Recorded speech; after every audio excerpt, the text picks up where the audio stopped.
The lymphatic system. Lymph vessels are found in all tissues except the central nervous system, the bone marrow, and tissues without blood vessels such as cartilage. The lymph system vessels are extensive as the vessels of the circulatory system. The lymphatic system serves several functions. It controls fluid balance by draining and cleansing the fluids that leave the circulatory system to deliver nutrients and gases to the tissues.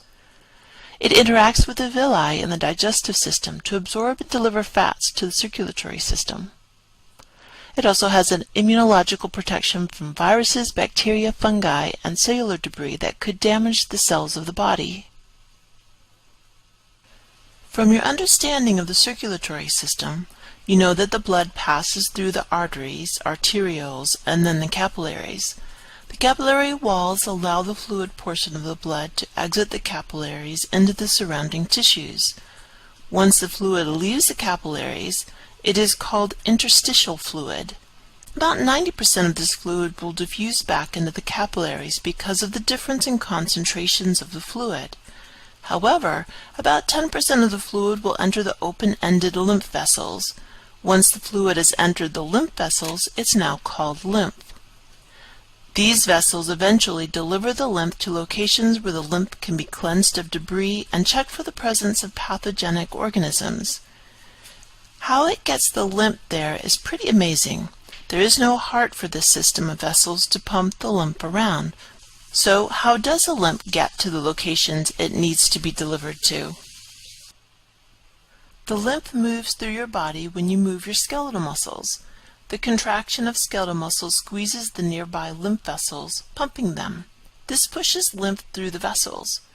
In addition to the contraction of skeletal muscles, there are two other means by which lymph travels through the lymphatic system. There are smooth muscles at the larger lymph vessels.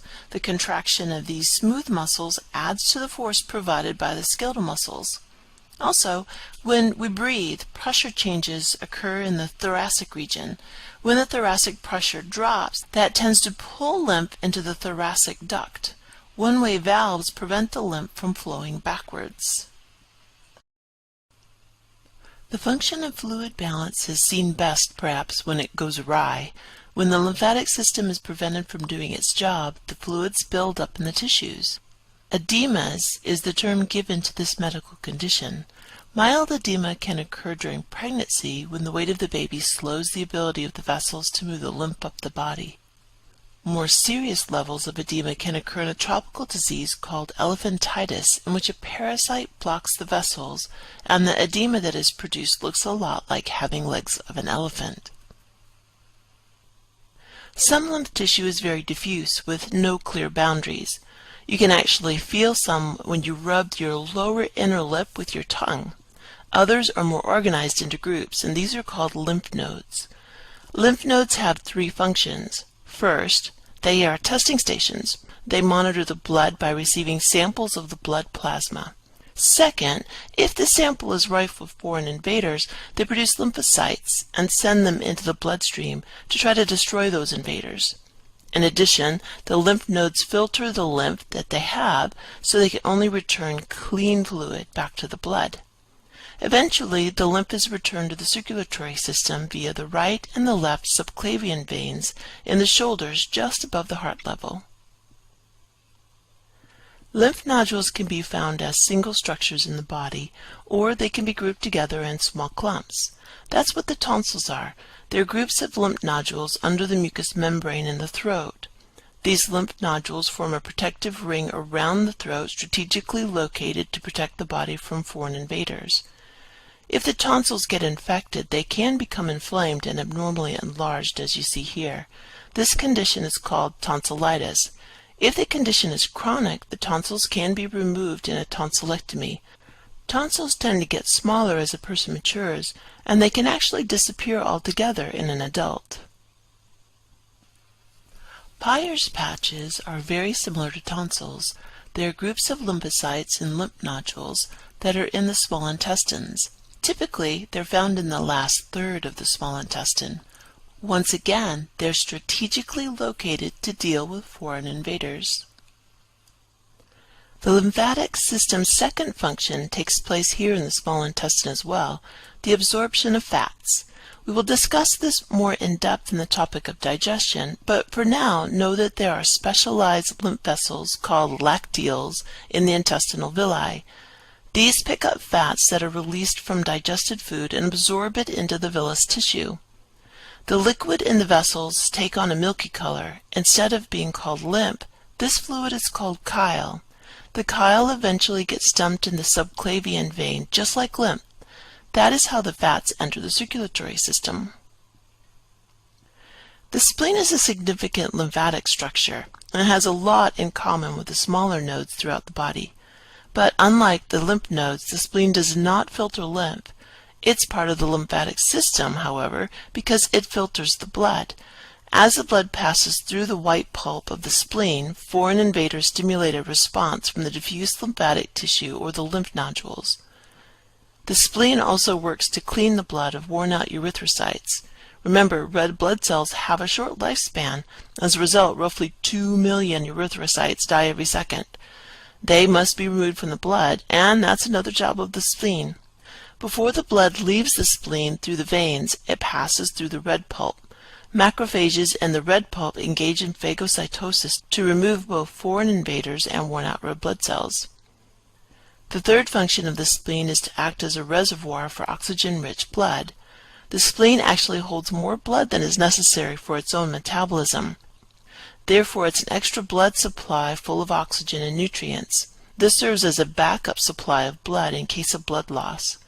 If the body detects blood loss due to hemorrhage, the sympathetic division of the ANS stimulates the smooth muscles in the capsule of the spleen to contract. This pushes the backup supply of blood into the bloodstream, compensating for the blood loss. Although the backup supply of blood in the human spleen is rather minor, it's a major factor in the physiology of some other mammals. Seals use the spleen as a built-in oxygen tank. When the seal dives, it conserves its oxygen as much as possible. However, when it's running low and cannot get to the surface, the smooth muscles of the spleen contract, sending the oxygen-rich blood stored there into the bloodstream. This gives the seal more time before it must surface to breathe. Although the spleen is part of the lymphatic system, you can live without it. If your spleen is ruptured due to an injury, it can be removed in a splenectomy. This is often necessary in order to stop internal bleeding because the spleen is so vascular. Once your spleen is removed, tissues in the liver as well as other lymphatic tissues in the body take over the first two tasks of the spleen. Of course, the overall function is not as good as when the spleen was present in the body. As a result, people who have their spleens removed are more susceptible to infections and more sensitive to hemorrhage. The spleen is roughly the size of a clenched fist. Unlike lymph nodes, however, the capsule or outer cover of the spleen contains smooth muscle tissue. Extensions of this capsule, called trabeculae, make up the skeleton of the node. The lymph nodes are fed by several afferent lymph vessels. However, lymph exits through just one efferent lymph vessel. Reticular fibers extend from the trabeculae, forming a net of connective tissue throughout the lymph node. Inside the spleen, there are two types of tissue, red pulp and white pulp. The white pulp is composed of diffuse lymphatic tissue and lymph nodules, much like the lymph node. This white pulp surrounds the arteries which enter the spleen. The red pulp is made of twisted veins and reticular fibers which are full of blood cells which were in the capillaries of the spleen. Lymph nodules contain germinal centers where rapid mitosis of lymphocytes can take place in response to foreign invaders found in the lymph. Lymphocytes produced in the germinal centers are released into the lymph and eventually reach the bloodstream, where they can be transported to the tissues. Another lymphatic system structure is the thymus gland. Like the tonsils, the thymus gland changes as a person matures. When a person is young, the thymus gland is large in proportion to the body size. During this stage of life, it is mostly lymphatic tissue. After puberty, it decreases in size and becomes mostly fibrous and fatty tissue. What does the thymus gland do? Like many things in the human body, the scientific community is still rather puzzled by the thymus gland. We know that while a person is young, immature lymphocytes known as T lymphocytes leave the bone marrow. Remember, blood cells are made in the bone marrow, and they travel to the thymus.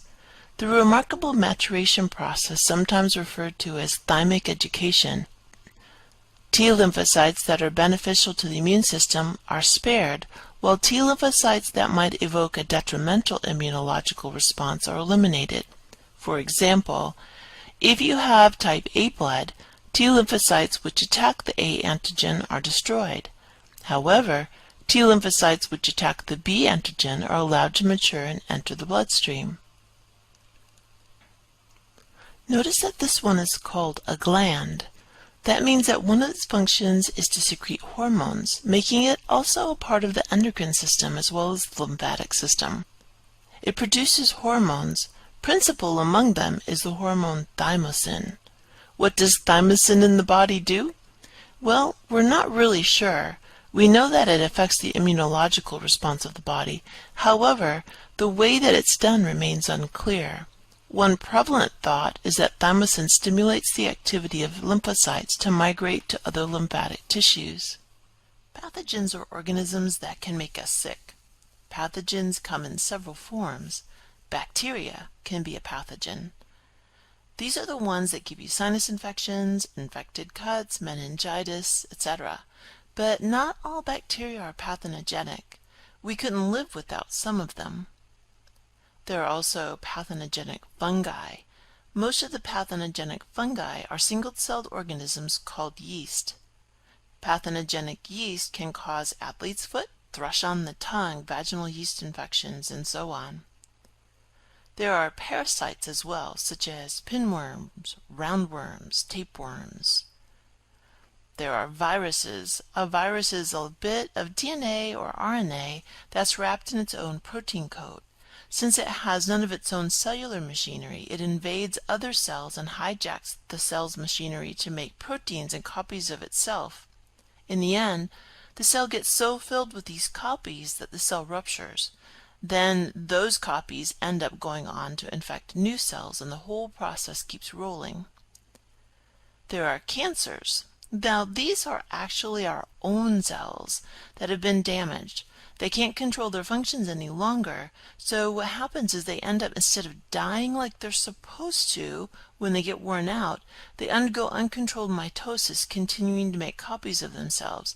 This makes a tumor that keeps growing and growing until surrounding tissue is crowded out and becomes damaged. That's usually the point where most people realize they have the cancer.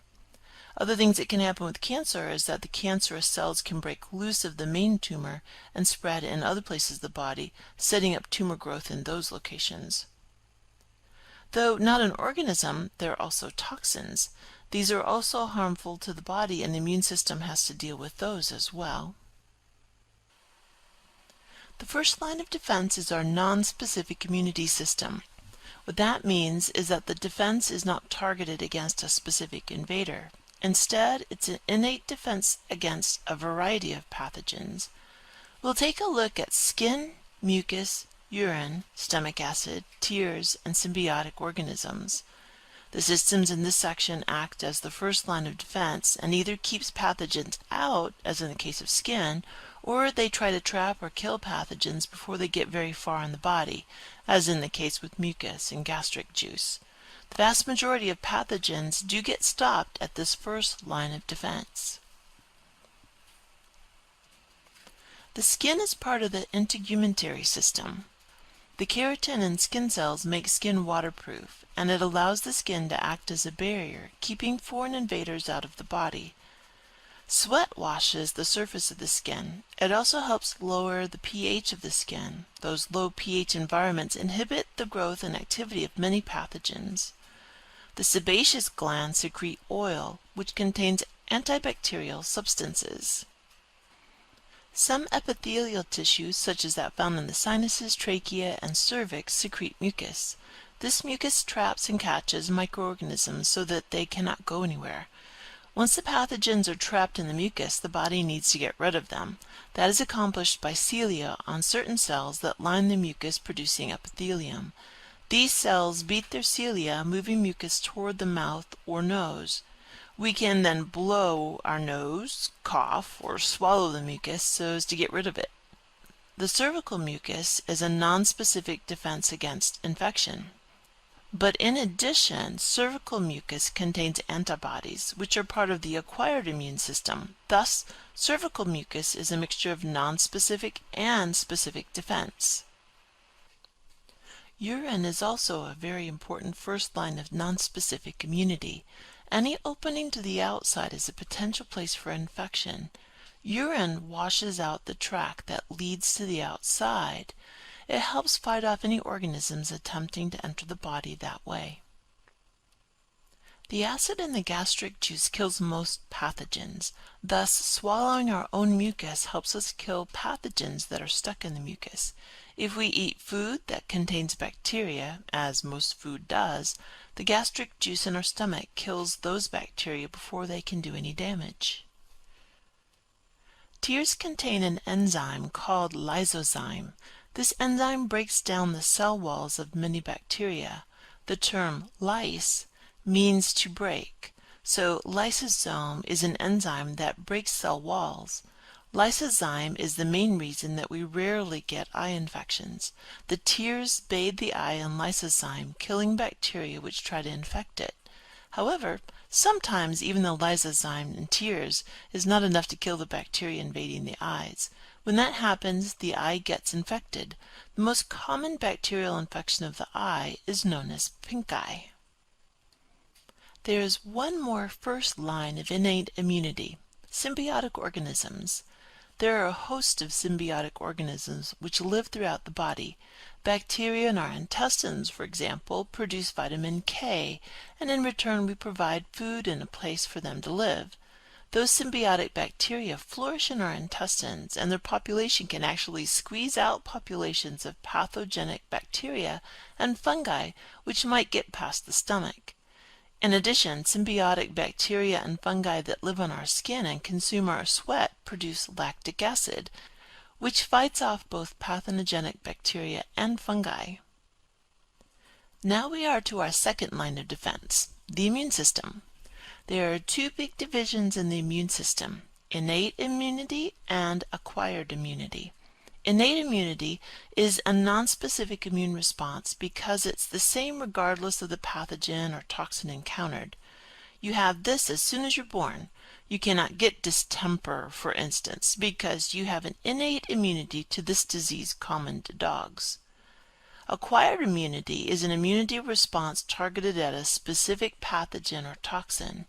When we catch and then recover from a certain disease, we might become immune to that specific disease. However, that immunity will not help us fight off another disease. For instance, chickenpox immunity won't help you against the measles. The immunity we acquire once we get chickenpox is specific only to the chickenpox virus. The immune tactics we'll now take a look at target a specific type of invader. It could be a whole group, such as bacteria or viruses, or be very specific to a particular pathogen, such as the chickenpox virus. Interferon is a protein produced by a cell infected by a virus. There's really no hope for a cell once the virus enters the lytic pathway. However, as it's being attacked by the virus, the cell will produce interferon. The interferon won't save that cell, but it will affect neighbor cells as they're being signaled to strengthen themselves against viral attack. Complements are involved in fighting foreign cells, which are generally bacteria. The complement system is made up of 20 plasma proteins made by the liver, which is then released into the bloodstream. Like blood coagulation factors, these proteins stay inactive in the blood serum until something activates them. The foreign invader itself can activate the protein, or the presence of antibodies bound to antigens can do the activation. Either way, this happens only when foreign cells are present. They can lyse bacteria. The complement proteins combine to form a hole in the plasma membrane of foreign cells, particularly bacteria. This causes its components to leak out, killing the foreign cell. Not only can the complement proteins lyse bacteria, but they can also attract phagocytotic cells. The phagocytotic cells can then destroy the bacteria by eating them. These proteins can help promote inflammation. You might think inflammation's bad, but it can be a very good thing. Inflammation is a sign that there's a war going on between your body's defenses and an invader. This signal can rally the troops, bringing more disease-fighting mechanisms to bear. When the body's cells are under attack, they send out chemical signals that are picked up by the basophils, which are attracted to those signals. The basophils in turn release a variety of chemicals: leukotriene, prostaglandin, heparin, and histamine. Heparin inhibits blood clotting, allowing the wound to wash out any foreign matter that may have been introduced during the injury. Histamine triggers inflammation or vasodilation. Vasodilation is when the vessels dilate, making them larger. This brings in additional blood flow to the area so that the area has additional resources for fighting any infection. In addition, the dilation makes it easier for white blood cells to squeeze between the vessel cells in order to enter into the tissue that's damaged and infected. This process is called diapedesis. If the infection stays contained to the one location, it's called a local inflammation. But if that infection escapes into the bloodstream and spreads throughout the body, it triggers a systemic inflammation. There are many types of white blood cells that will become active in fighting an infection. The basophil is merely the first type. We'll learn more about the other types in a moment.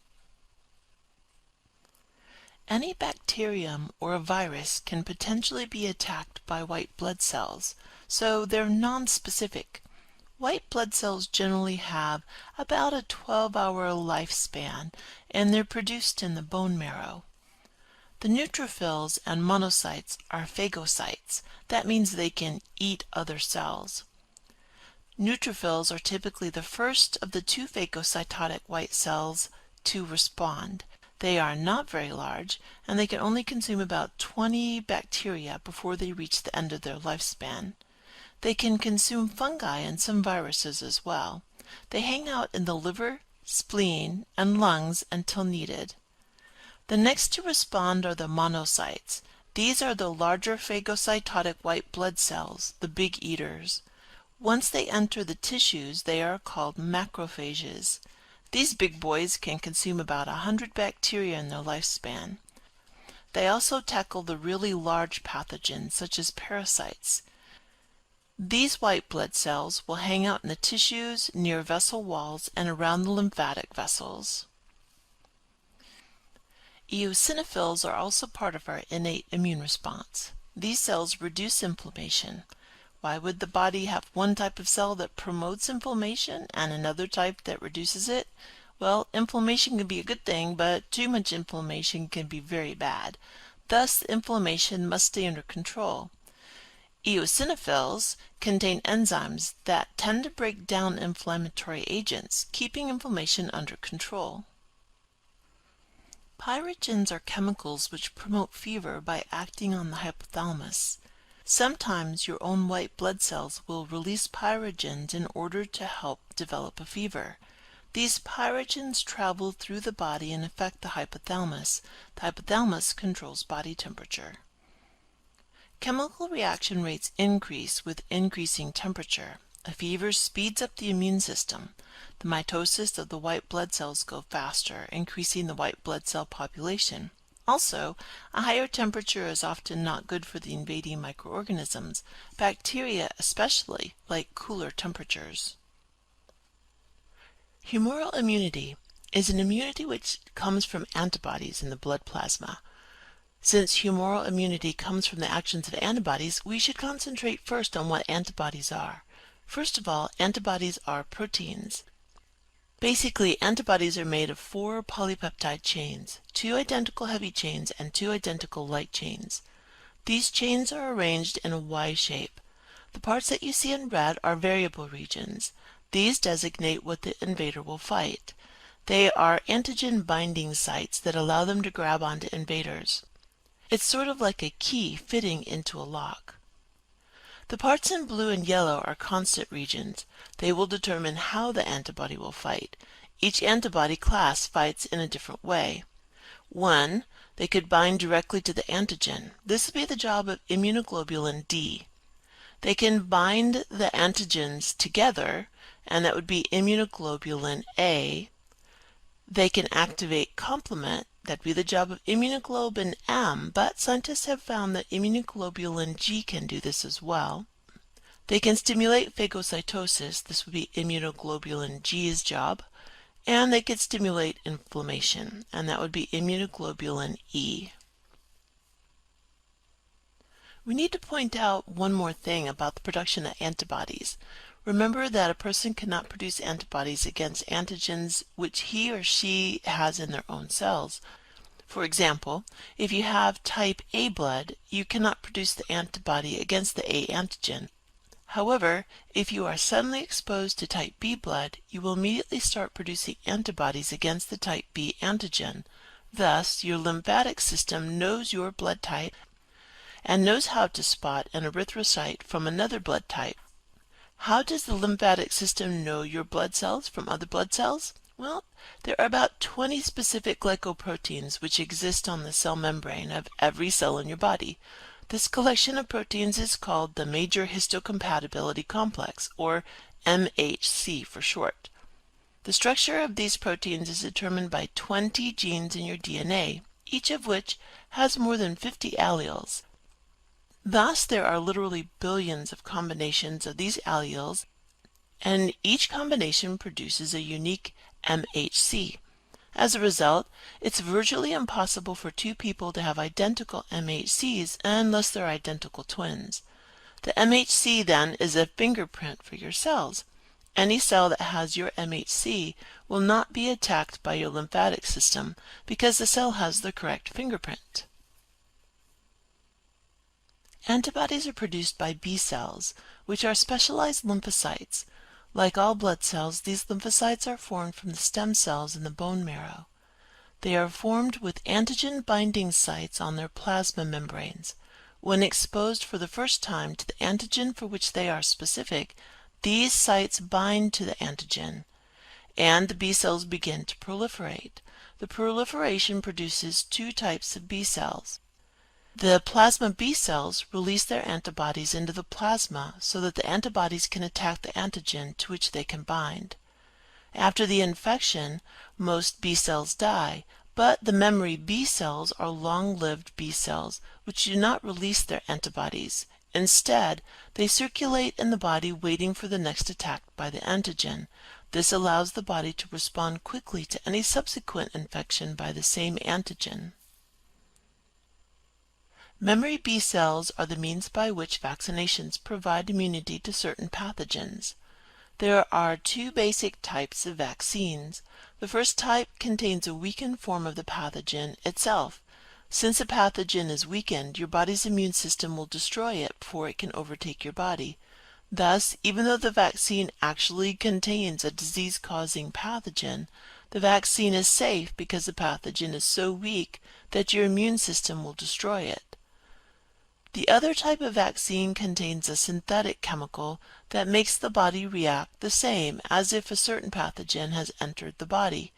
This type of vaccine then mimics a real pathogen, causing the immune system to react and produce antibodies as well as memory B cells. Even though memory B cells are long-lived, they don't last forever. Thus, some vaccines require a booster to boost the memory of the infection. When the body is first exposed to a pathogen, the B cells will produce a primary response. This response fights the infection and produces memory B cells. The memory B cells will then produce secondary responses if the pathogen infects the body again. Cell-mediated immunity is an immunity which comes from the actions of T lymphocytes. T cells deal primarily with cells found in the body, such as cancerous cells or cells harboring viruses. T lymphocytes respond to the chemicals released by the macrophages. T cells originate in the bone marrow, but they mature in the thymus gland, and the T in the T cells stand for thymus. T cells, like B cells, have antigen receptors. However, these receptors are not associated with antibodies. Instead, they simply allow the T cells to recognize molecules which are on the plasma membranes of other cells. This helps the T cells distinguish between cells which belong to the body and cells which do not. When a cell has been invaded, it often produces MHC proteins that are not part of the fingerprint of the body's cells. This then makes the cells look foreign to the T cells, and the T cells react. Even cancerous cells usually produce aberrant MHC proteins, which once again causes the T cells to react. They divide and specialize into different types. Cytotic T cells puncture any cell in the body that are infected with viruses or are cancerous. Helper T cells connect to the macrophages via a major histocompatibility complex and greatly increase the rate of cell division of all lymphocytes, helping the defense system cope with more pathogens. The well-publicized disease known as AIDS, or acquired immune deficiency syndrome, is caused by the human immunodeficiency virus HIV. This virus destroys helper T cells. As the population of helper T cells in the infected person diminishes, pathogens which would normally not be able to get through the immune system are able to take hold, because B cells and cytototic T cells production is limited. Cytotic, or killer T cells, and helper T cells are classified as effector T cells. Memory T cells store the chemical compositions of pathogens and the attacks against them. Suppressor T cells shut down the immune system in case the attack is against the body itself, an autoimmune response, or when the immune response is over. Another type of effector T cell is the delayed hypersensitivity T cell. This kind of T cell responds to antigens by releasing chemicals which promote inflammation. They also promote phagocytosis by attracting macrophages through chemotaxis. These cells are particularly active in allergic reactions. For example, the itching and burning sensation caused by poison ivy is a delayed hypersensitive T cell response to antigens produced by skin cells which interact with poison ivy. There are 4 basic ways that acquired immunity can be stimulated in the body. The first and most obvious is active natural immunity. This is the acquired immunity which comes from being exposed to a pathogen. For example, when you are first exposed to the chickenpox virus, you get sick. Your body must fight off the virus. However, after that, you don't get sick from the chickenpox virus again because your body has the memory B cells or T cells, which will produce a quick and effective response for any secondary responses that are needed. You can also receive acquired immunity artificially, which is referred to as active artificial immunity. This is the immunity that you receive from vaccines. The vaccine causes your immune system to react, forming memory B cells or T cells, and this in turn gives you acquired immunity to that disease. But the immunity is artificially induced. Passive natural immunity occurs between the mother and the baby. Immunoglobulin G is an antibody that can travel across the placenta during pregnancy, providing the baby with the same immunity which the mother has. In addition, immunoglobulin G antibodies are found in breast milk. Thus, the baby receives immunity from diseases to which the mother is immune by breastfeeding. The final means by which immunity can occur is passive artificial immunity. In this situation, a different individual is exposed to a pathogen and thus creates antibodies. Those antibodies are then removed from the individual and transferred to someone else. This provides immunity to the pathogen. Although this procedure is often done using another human, sometimes an animal, such as a horse, can be injected, and then the horse's antibodies can be transferred to the person who needs the immunity. This is only a temporary fix, however, since the antibodies will be removed from the person who receives them in a relatively short period of time. Examples of this procedure include treatments to fight rabies and tetanus in people who are not vaccinated against the disease but are exposed to them. One type of immunity which is not good is autoimmunity. In autoimmunity, the body cannot differentiate between the MHC of its own cells and that of others. Thus, it starts attacking its own cells. Multiple sclerosis, for example, is an autoimmune disease. The lymphatic system cannot distinguish between neuroglia of the body and foreign neuroglia. As a result, the lymphatic system begins attacking the myelin sheaths of the nerves. This causes a loss of control of the skeletal muscles and a loss of sensation. The body's defenses are designed much like that of a well-built fortress. The blood is regularly checked and cleaned by both the lymph vessels and lymph nodes, as well as the spleen. In addition, the body has two lines of innate defense against pathogen, each of which has several different components. Finally, the body has an incredible means of acquiring immunity to specific diseases and remembering that immunity so the pathogen can never successfully cause another infection. Finally, each cell in the body produces an elaborate display of proteins which tell the body whether or not the cell is native to the body or a foreign cell which must be destroyed.